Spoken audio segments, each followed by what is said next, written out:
Sentem-se bem, estão em segurança, nunca estão doentes, não receiam a morte, vivem numa serena ignorância da paixão e da velhice. Não são sobrecarregadas com pais e mães, não têm mulheres, nem filhos, nem amantes, pelos quais poderiam sofrer emoções violentas. Estão de tal modo condicionados que praticamente não podem deixar de se portar como devem. E se por acaso alguma coisa correr mal, ao soma.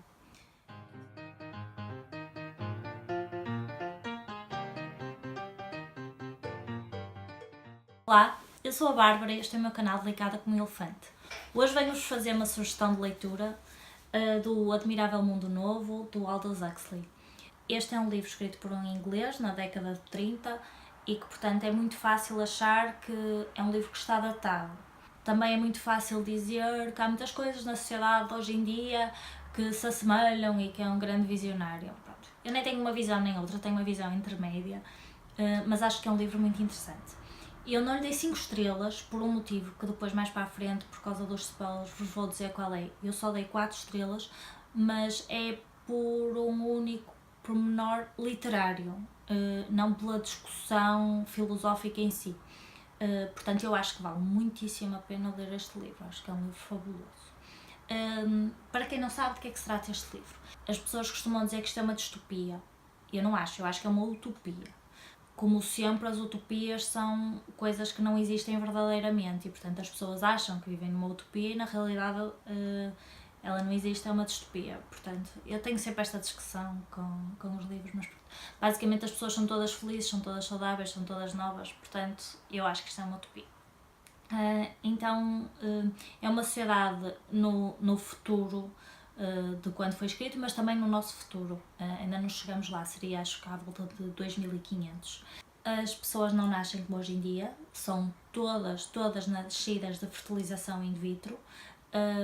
E é curioso imaginar isso, dado que este livro foi imaginado antes do primeiro bebê proveta realmente existir. Mas pronto, todos os bebés são proveta. E muitos deles são gêmeos, o que nós hoje chamaríamos clones, provavelmente. Têm as mesmas características porque vão exercer a mesma função. E quanto mais abaixo na sociedade estão, mais são semelhantes para conseguirem condicioná-los melhor. Desde o nascimento, eles são condicionados para serem felizes. Felizes em geral e felizes na posição em que estão. Eles aprendem durante o sono. Isto é muito marcado pela psicologia da época, tanto do Freud como o Pavlov, não é? O condicionamento clássico. Pelo menos o Freud está completamente datado também, hoje em dia, e eu acho que o autor já foi muito perspicaz em criticar a psicologia da época. As pessoas estão então divididas por castas, que são classificados por letras gregas, não é? Alfa, beta, tarará, por aí afora, e quanto mais estão na primeira letra, mais acima estão, e os Y são os mais abaixo. Basicamente é uma pirâmide, não é? Temos os trabalhadores em baixo, que são muito semelhantes, menos inteligentes, que gostam de trabalhar, acreditam que aquilo é a diversão deles, e depois em cima temos as pessoas que realmente trabalham na área científica e assim, mas também pouco na realidade. Durante o sono eles são condicionados a acreditar que estão na melhor casta possível.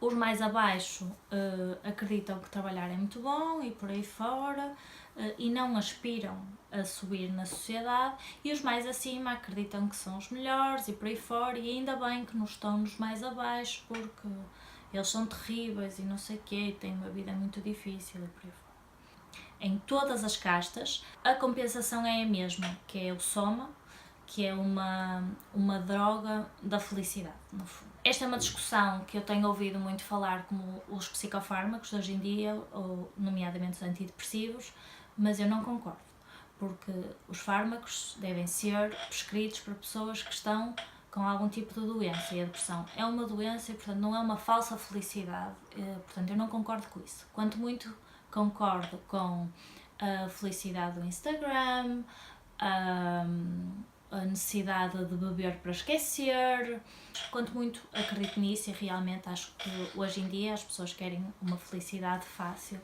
Mas também quem pode criticar, acho que foi sempre assim, não é? As pessoas querem ser felizes. Sobre esta felicidade, o Aldous Huxley escreve assim: as pessoas são felizes, conseguem o que querem e nunca querem aquilo que não podem obter. Quem é que está mais correto? A pessoa que se contenta com o que tem ou a pessoa que está sempre a lutar contra os moinhos de vento como o Dom Quixote e nunca vai conseguir ter porque é demasiado? A minha opinião pessoal é: estamos melhor na segunda, porque eu sou assim, mas eu não posso querer isso para toda a gente.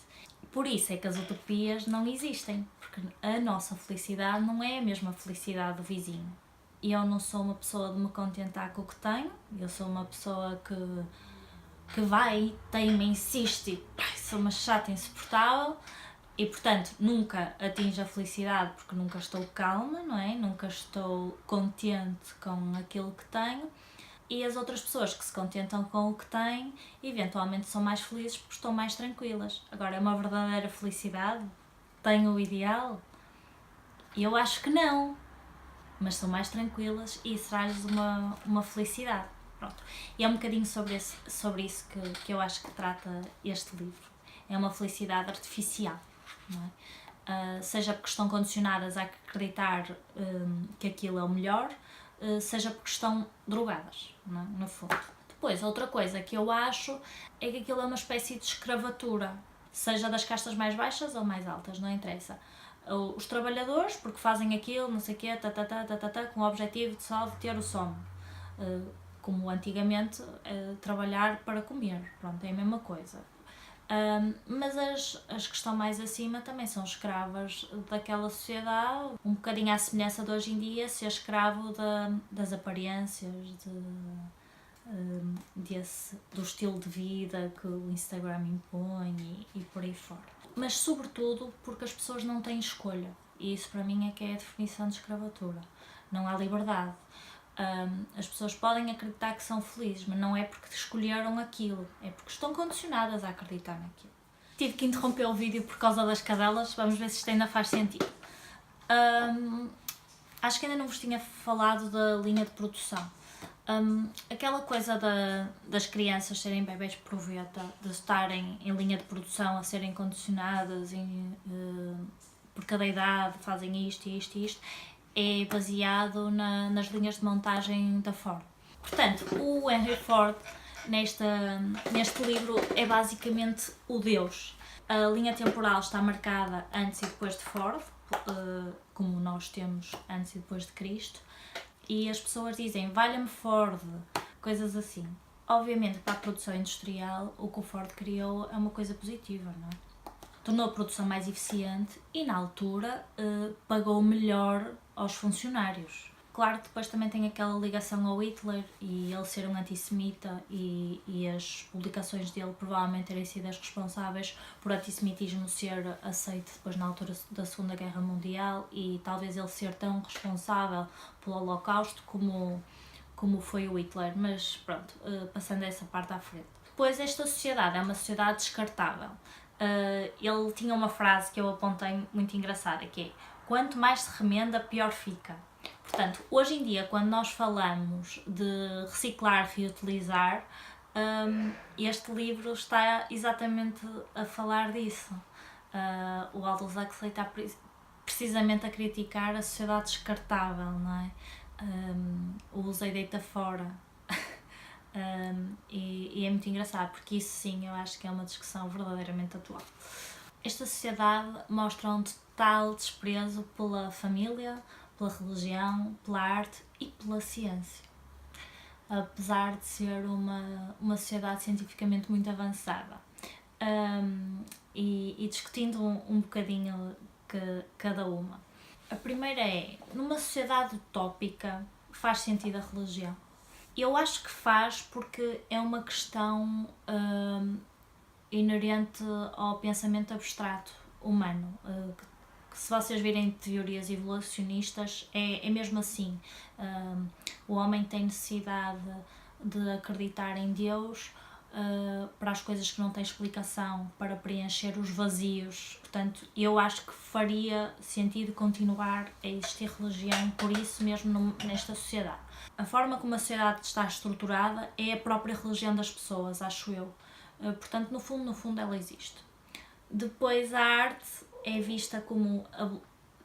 Os livros antigos estão abolidos, a arte em si, os quadros, essas coisas estão abolidas, porque lá está o pensamento abstrato, as coisas bonitas não são o ideal para esta sociedade. Se começa a pensar um bocadinho fora da caixa, sai-se daquele estigma e a sociedade não funciona.